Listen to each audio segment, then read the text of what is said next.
then added restlessly, "I wonder why Basil does not come back. He has been away all day." "Do you know why he has called on your aunt, my dear?" "No," said Juliet in a hesitating manner, and turned again to look out of the window. Then she added, as though to escape further questioning, "I have seen Mrs. Herne only once, but she seemed to me a very nice, clever old woman." "Clever," said Mrs. Octagon, raising her eyebrows, which were as strongly marked as those of her sister. "No, she does not belong to the circle."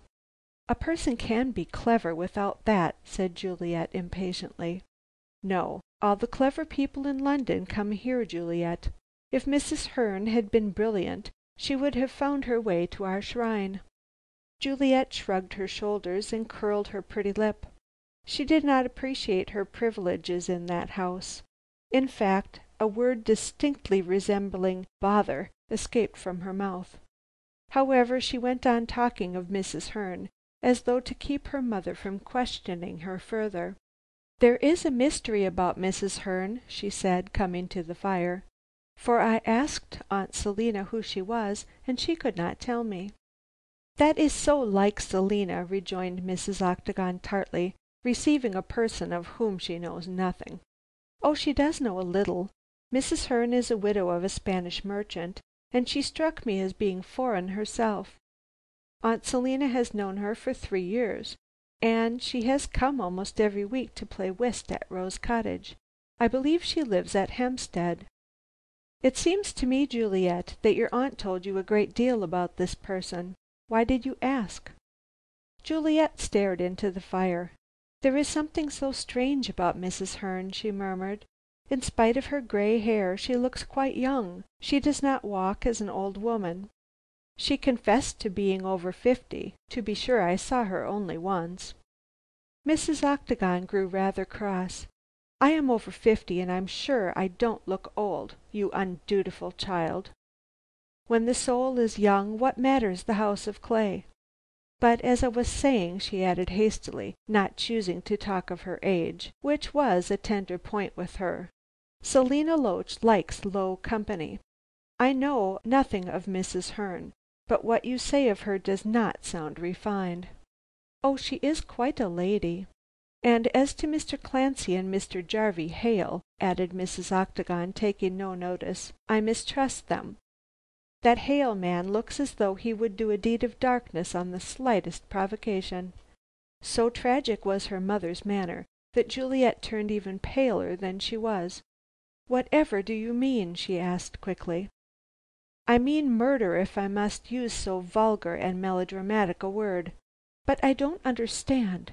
"Bless me!" cried Mrs. Octagon, becoming more prosaic than ever. "There is nothing to understand. But Selina lives in quite a lonely house, and has a lot of money. I never open the papers but what I expect to read of her death by violence."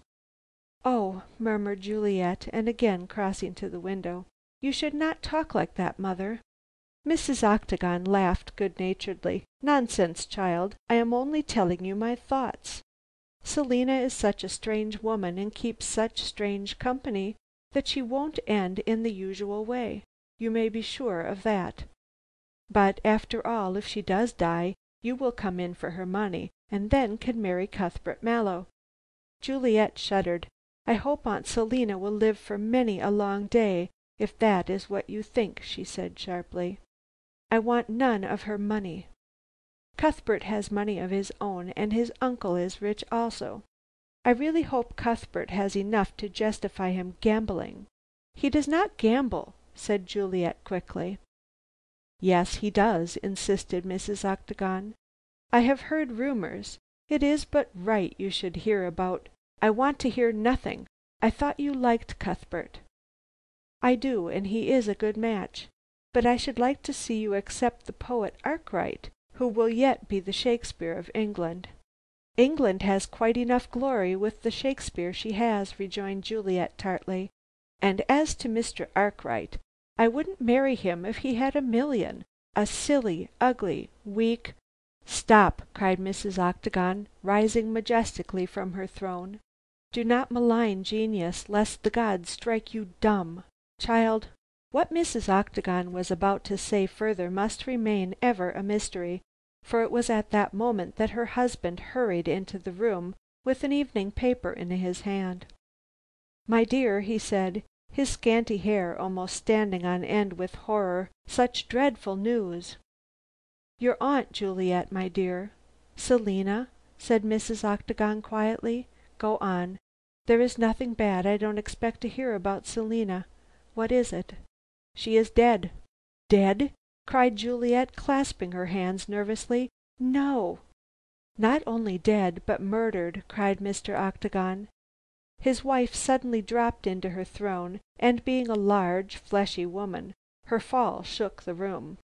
Then she burst into tears.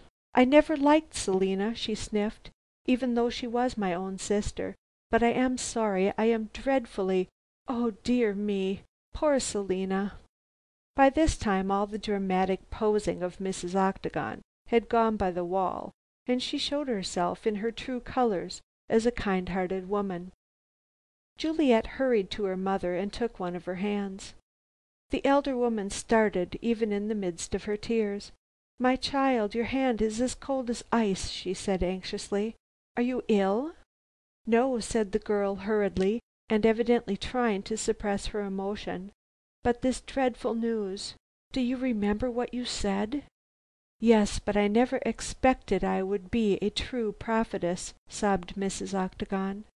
"Peter," with a sudden tartness, "why don't you give me the details? Poor Selina dead, and here I am, I in ruby velvet." "There are not many details to give," said Peter, reading from the newspaper. "The police are keeping quiet about the matter." "Who killed her?" Juliet rose suddenly and turned on the electric light, so that her stepfather could see to read more clearly. "Yes," she said in a firm voice, belied by the ghastly whiteness of her face. "Who killed her?"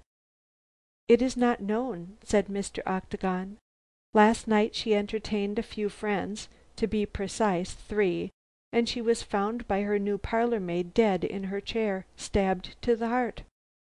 The weapon has not been found, nor has any trace of the murderer been discovered." "Entertained friends," murmured Mrs. Octagon, weeping. "The usual lot. Mr. Hale, Mrs. Herne, and Mr. Clancy."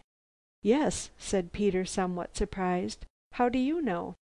"My soul whispered me," said Mrs. Octagon tragically, and becoming melodramatic again, now that the first shock was over. "One of those 3 killed her. Who struck the fatal blow? The villain Hale, I doubt not." "No," cried Juliet, "it was not Mr. Hale. He would not harm a fly." "Probably not," said her mother tartly. "A fly has no property. Your Aunt Selina had. Oh, my dear," she added, darting away at a tangent, "to think that last night you and Basil should have been witnesses of a melodrama at the Marlow Theatre, at the very time this real tragedy was taking place in the rural country." "It is a most dreadful affair," murmured Peter, laying aside the paper. "Had I not better go down to Rose Cottage and offer my services?" "No," said Mrs. Octagon sharply. "Don't mix yourself up in this dreadful affair. Few people know that Selina was my sister, and I don't want every one to be condoling me on this tragedy." "But we must do something," said Juliet quickly. "We will wait, my dear. But I don't want any more publicity than is necessary." "But I have told some of our friends that Aunt Selina is a relative." "Then you should not have done so," replied her mother, annoyed. "However, people soon forget names, and the thing may not be noticed." "My dear," said Octagon seriously, "you should not be ashamed of your sister. She may not have your renown nor rank, still—" "I know my own knowing," interrupted the lady rather violently, and crushing her meek husband with a look. "Selina and I are strangers and have been for years. What are the circumstances of the case? I have not seen Selina for over 15 years. I hear nothing about her. She suddenly writes to me, asking if my dear children may call and see her. That was a year ago. You insisted that they should go, Peter, because relatives should be friendly." I consented, as I heard from Mr. Hale that Selina was rich, and